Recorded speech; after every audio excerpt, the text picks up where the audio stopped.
We are in a revolution. I have no doubts about it. And with every revolution, we've been through major changes. Are we going to lose our jobs? My answer is no. There are some jobs that maybe will end up not disappearing, but changing, of course. There are going to be new jobs.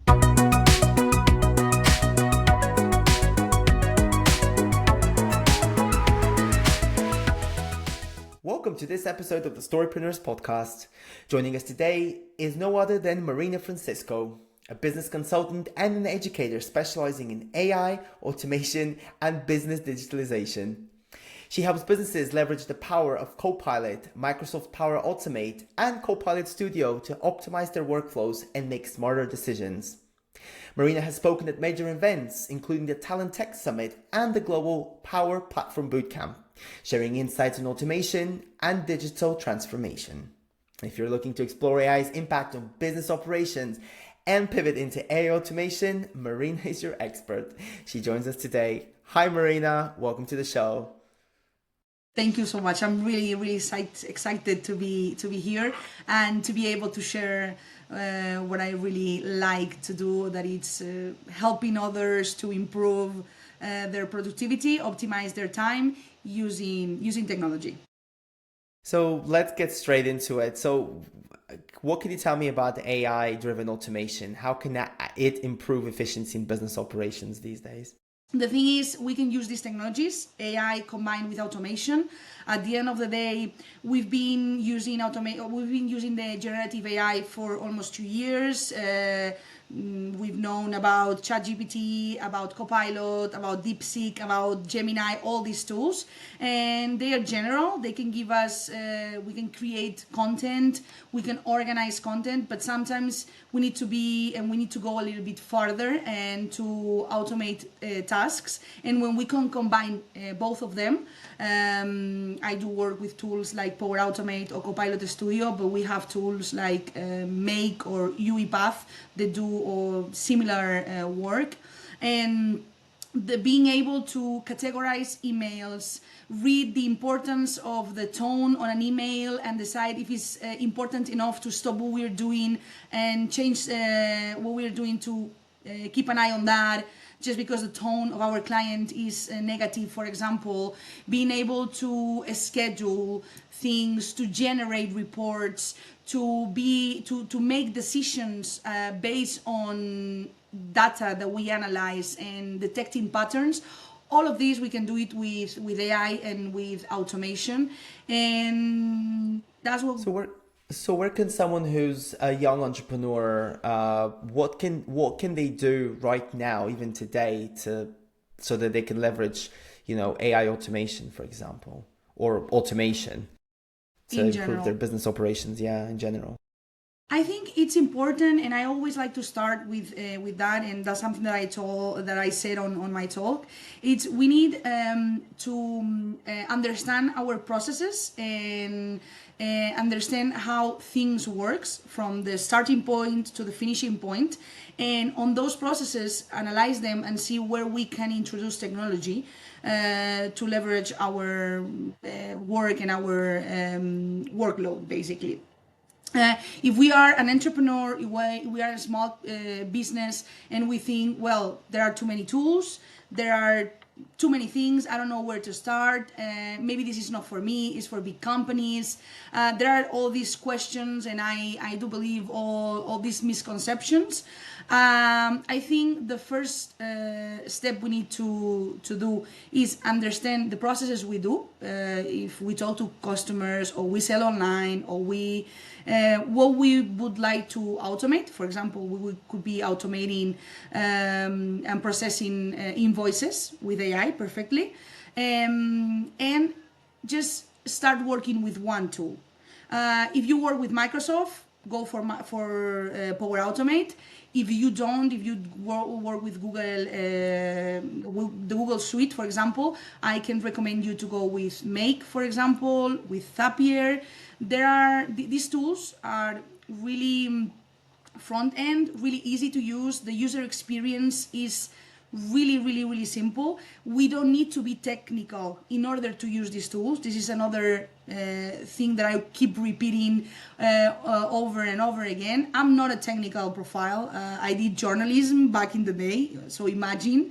And I do use this technology to help me on my daily basis. So I think the best way to start is looking for one of these tools, and of course maybe learning a little bit about it, taking a course, maybe looking for YouTube videos, something, just to set the first steps.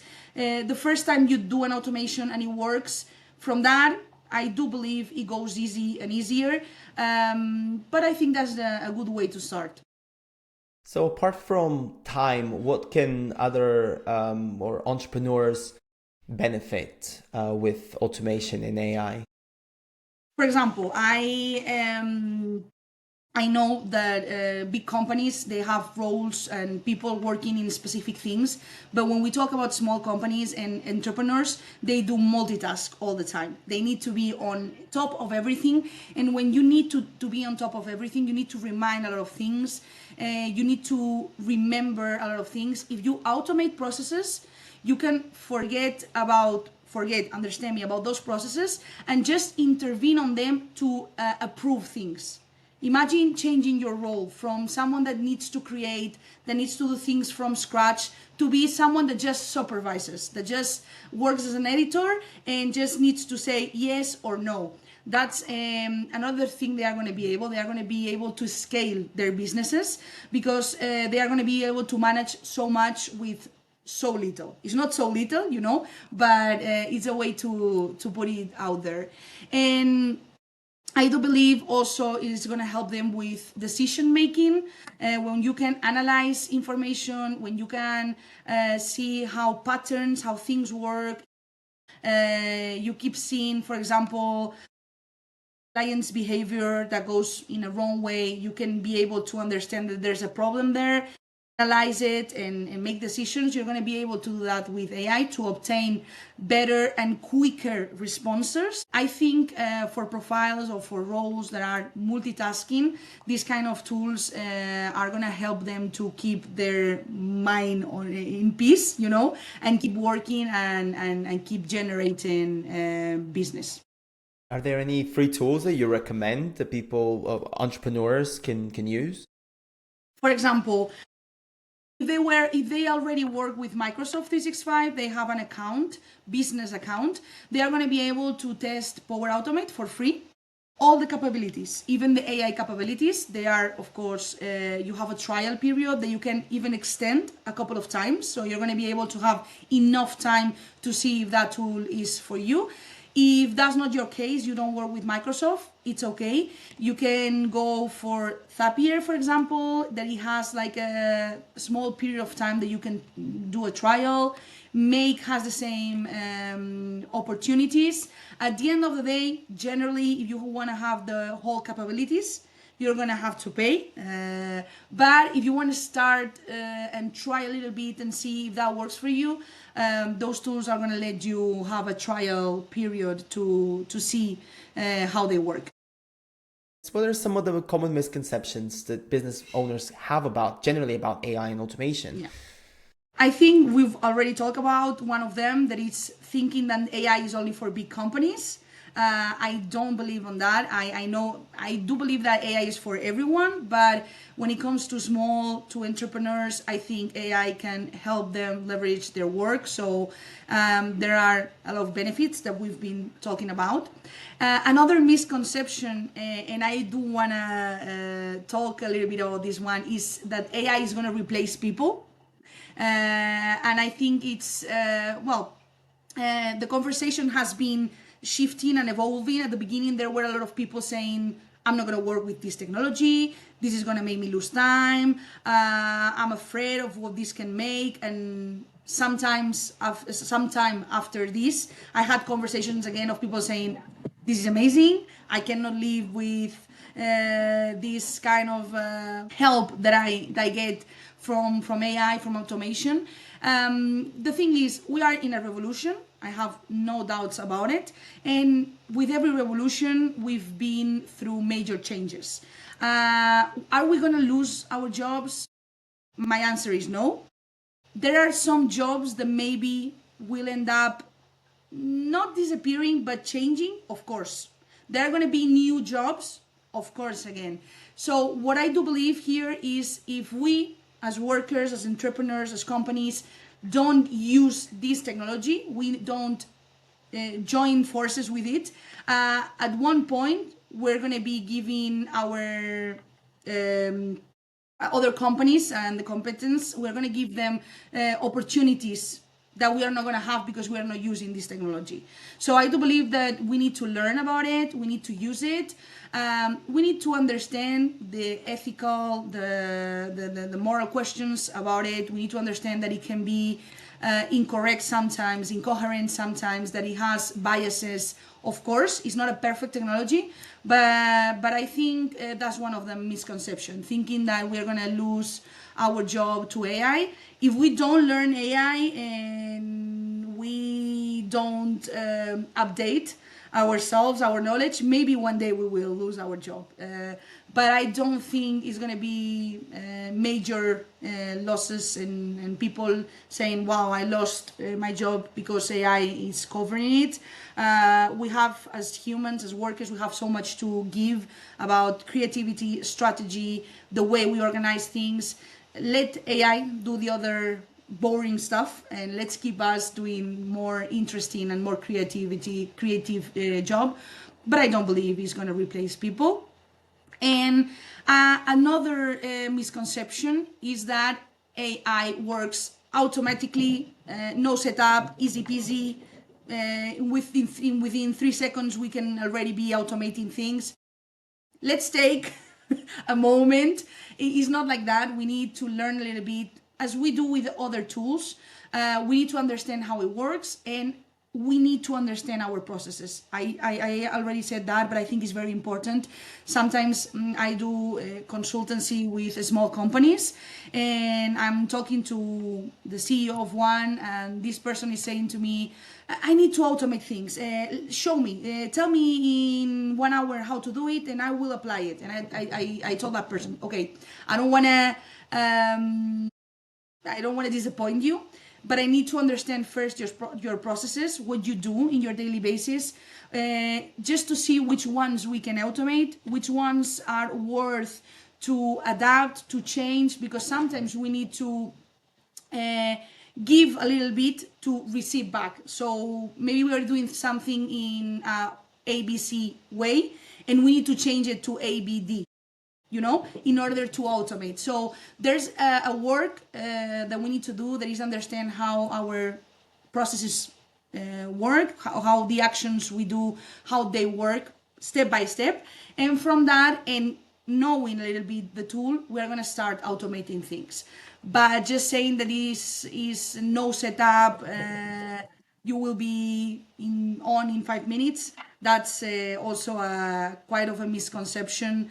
And we need to dedicate a little bit of time to start working with this. What do you think? Where do you think companies make the most mistakes when it comes to AI and automation? I think in general, when it comes to technology, is jumping right in, saying like, I need this technology from tomorrow. Everyone is going to start working with this. It happened at the beginning with Copilot. There's this fun anecdote. I've been told that a company boss decided that they wanted to be using Copilot from the day zero. They installed Copilot in every account, and they were using it. And someone had the funny idea of asking for the CEO's salary, the income, how much was he making. And because they didn't took a time to configure everything, to do a little bit of organizing, seeing the accesses, who had this information and everything on OneDrive, SharePoint, he got an answer. He got a reference to an Excel that had that information. This is not something that is going to happen that easy. Every time that I teach that, I know maybe 1 or 2 students are going to Copilot to ask about their boss's income. It's not going to be like that. but this happened back in the day at the beginning, and yeah, if we don't have our information well organized, we can end up with breaches, okay, of information, not outside of the company but between colleagues and all the organization. So I think it's important to understand where are we coming from, how our information, our data, all our documents are organized, and understand our processes. And from that, we need to do all this consultancy part first. Second, it comes the installment and putting everything to work. And the third, and for me, one of the most important, training. As the CEO, as the CTO, as the manager that decides to implement a technology, maybe you know about it, but you don't know the knowledge of your colleagues. Maybe there's people working in companies that they are not, they don't have technology, like they don't know how to use it that well. So we need to learn, we need to teach them how to use it in order to optimize processes and to be productive. What happens many times, I've seen this, they just jump right in on a technology, start using it, and 6 months after, half of the team is not using it, people reject the technology, and it's like, okay, we spent that much money on this and now no one is using it. Okay, let's take a moment. Why is that? Maybe we didn't do enough training. Maybe people doesn't know how to use it for specific tasks. So we need to keep an eye on all of these consequences, and understand that we need to go step by step in order and also integrate all the team. It depends if we are a team of just one person or we have a team of 5. We need to have everyone on board, and understanding, and even being able to recommend, ask, discuss, because at the end of the day, if we are investing in these technologies, it's because we want them to work, and we want to do more with less. But we need to understand that there are some payments in the way that we need to do, and some compromises that we need to take. Yeah, absolutely. And where do you think the AI is going to go in the next couple of years? And how can like companies and business owners take advantage of that? What a question. I think I would be millionaire if I know the answer, if I knew it, where the AI is going to go. I think we are going to a path of more and more automation capabilities within the AI tools, being able to go a step further, just not asking for information or for creating a content, but having the opportunity of saying, okay, I'm going to be needing these contents every single Monday, you're going to deliver one, for example. And just being able to have that and to communicate that on a natural language, not having to know that you need to press this button and then configure this and then put this code, just saying it and getting that back. And we are now also on a low code, no code revolution, like having tools for everyone. What I call democratization of technology. Every single people is going to be able to use this technology, and we're going to go to. We've been in the last years when it comes to clients talking about hyper personalization. Now we're going to go a step farther on that, and we are going to have also an hyper automation, being able to automate more and more processes. And having workers to focus, as I said, on creativity, strategy in other areas of the building. And also the way we relate to technology, the way we have communication with it is changing already. We've seen that now we are talking all the time about natural language, natural language.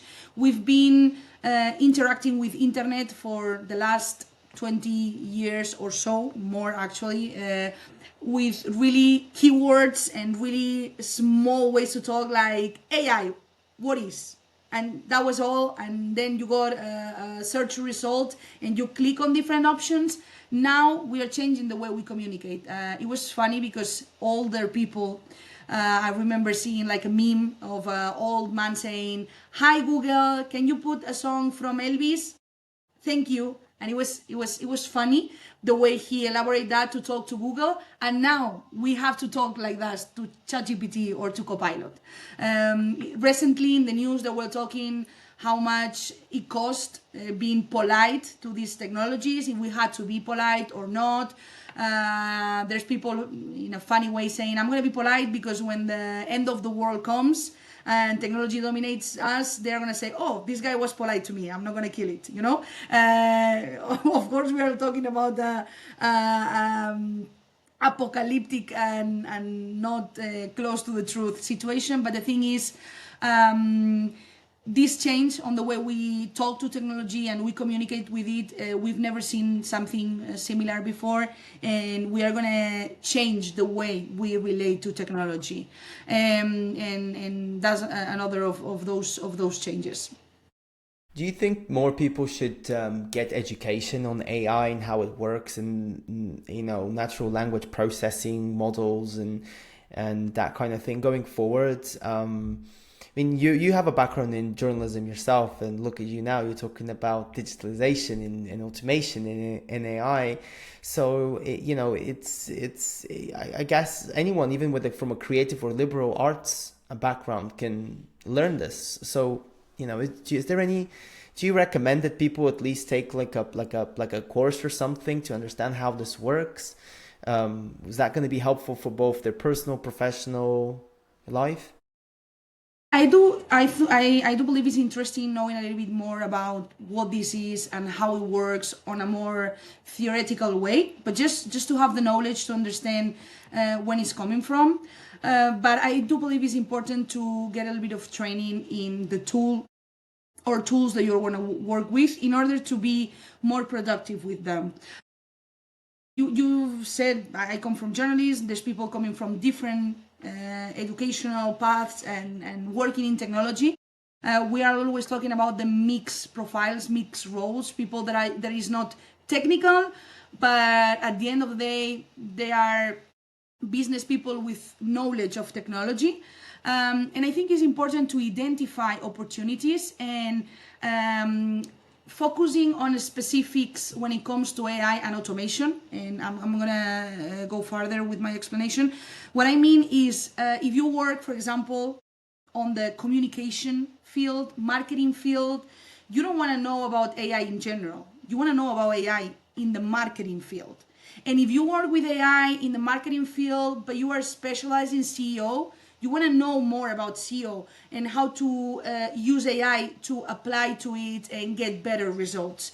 So if you are someone that works in communication, in HR, in invoices, in whatever path that is not technological per se, you can do like a fusion, a combination of the knowledge that you already have with the knowledge the AI and using it is going to give you. So you can specialize, and maybe you don't know in general how it works, and you don't have to know or to have a technical background, but you can help other companies, or you can help in your job, in your business, how to use it for that proper specific case scenario, basically. I think it's important, I think people to know about AI, and particularly, like you said, in their field, because it's going to benefit. There's lots of benefiting factors from it. I think, was it MIT? They had a free course. There are a lot of courses and free courses from Microsoft, from Google, from the MIT, also some universities. Right now, I don't know the specific of any of them, but I can take a small look and we can put them on the description, of course, that you can take at least to start your path on AI and to get to know more about it. When it comes to AI as well, I think one of the things that you touched upon, the misconceptions, is, sort of the bad side of AI. It's going to take our jobs. But there's a lot of other things like scams as well. There's a lot of kind of voiceover scams and a lot of deep fakes and that kind of thing, which a lot of people are still so wary about. What can you tell me about that, and in relation to sort of how can people, I guess, protect themselves from this type of thing, and why is it not a good idea to go down that route?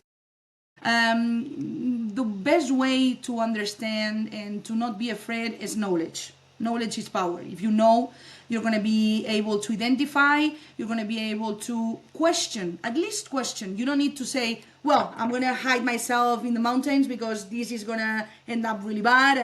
No, no, no. You need to keep living your life, no problems.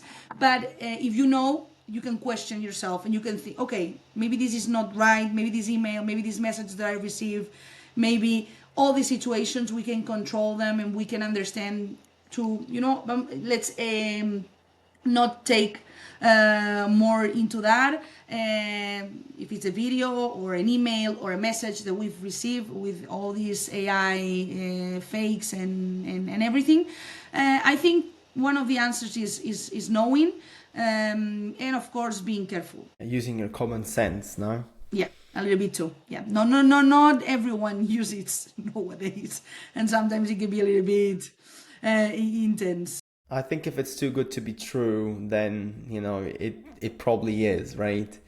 As pessimistic or realistic this sounds, it's unfortunately, the Nigerian prince scam, bringing you Yeah. $1 million in the bank just as a favor. There's still people sometimes in the news. You see someone that I saw not that far away, not that long ago, a woman that thought that she had a relationship with Keanu Reeves. So it's like, okay, how is that possible? Yeah, but that woman spent over $60,000 on him, on helping him with things, and sometimes it has more to do with the lacks that you can have in your life as a person and what you feel that you need than all these scams, because at the end of the day they are not that good. With AI they are good, that's the problem.